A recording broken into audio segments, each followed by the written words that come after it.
We all dream of having that nice little patch of land to call our own, and some will go to some highly amusing lengths to preserve their spot of paradise.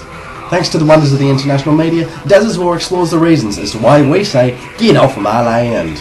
First and foremost is a couple from New Hampshire who have fortified their 110-acre plot and are ready to fight the US government to the death. Ed and Elaine Brown are each to spend 63 months in prison after failing to pay over $1 million in income tax.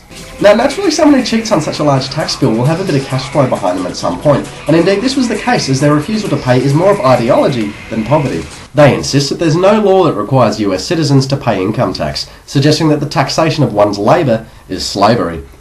The Browns have received support from one Randy Weaver, whose wife and son were killed during a fatal siege with federal officers in Idaho in 1991. Amongst others, Randy Weaver is believed to have supplied the Browns with weapons.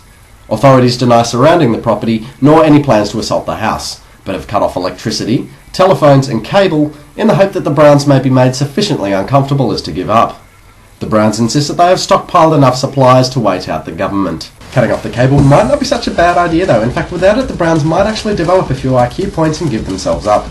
But nobody defends their lands more fiercely than the Palestinians, and they are more than happy to die in the process. The latest victim of Israeli aggression has been Farfour, the Mickey Mouse lookalike who appears on Palestinian children's show Tomorrow's Pioneers.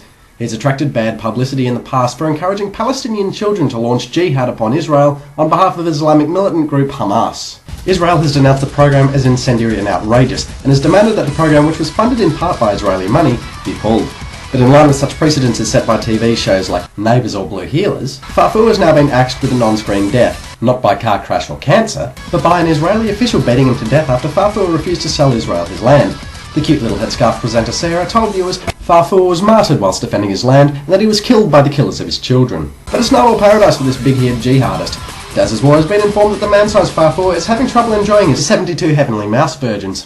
One way or another, you're going to be seen as a twat if you try to forcibly keep someone off your land. So please, if you have to protect your castle, do the right thing and make sure the mass media can see how much of a nut job you can be.